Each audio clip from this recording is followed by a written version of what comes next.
اس کا جواب دیتے تو اس جواب کا سب کے سب کو فائدہ ہوتا۔ تو اس لیے قرآن کریم نے نبی علیہ الصلوۃ والسلام کے ساتھ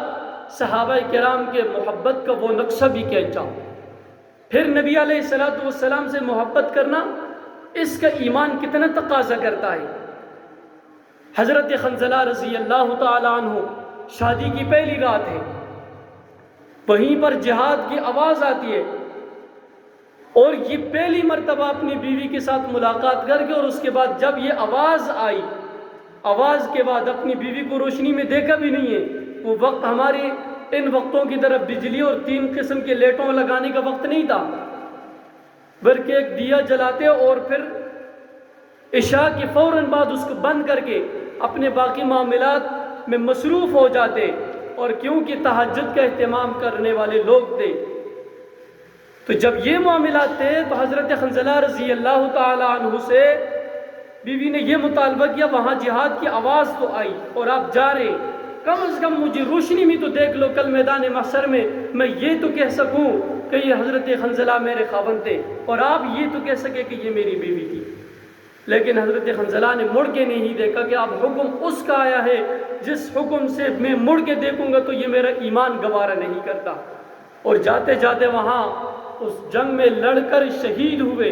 بہت سارے صحابہ کرام شہداء کو وہاں اٹھاتے ہوئے خون کے قطرے ٹپک رہے، لیکن جب حضرت حنظلہ رضی اللہ تعالیٰ عنہ کو اٹھاتے ہیں تو وہاں سے پانی کے قطرے ٹپک رہے۔ نبی علیہ الصلوۃ والسلام کے پاس جبرائیل امین آئے، صحابہ کرام بھی آئے، اے اللہ کے رسول صلی اللہ علیہ وسلم، جن جن شہداء کو ہم اٹھاتے ہیں ان شہداء سے تو خون کے قطرے، لیکن حضرت حنظلہ کے لاش مبارک سے تو پانی کے قطرے ٹپک رہے۔ نبی علیہ الصلوۃ والسلام نے فرمایا یہ حنظلہ وہ شخص ہے جن کو غسل کا ضرورت تھا، جن کو غسل کی ضرورت تھی، اور انہوں نے اس غسل کی ضرورت کو چھوڑ کر اللہ کے حکم کی یہ تعمیل کی، آ کر انہوں نے جام شہادت نوش کیا، لہٰذا اس کو عرش پر فرشتوں نے غسل دے دیا جس کا پانی یہ ٹپک رہا ہے۔ اور آج ہم مومن اور مسلمان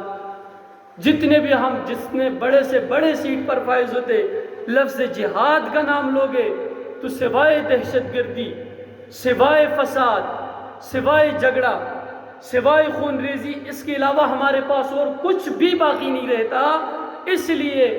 کہ ہم غیرتی ایمانی کو پیچھے چھوڑ چکے ہیں، قرآن سے ہم دور ہو چکے ہیں۔ قرآن کو ہم جانتے اس حد تک ہے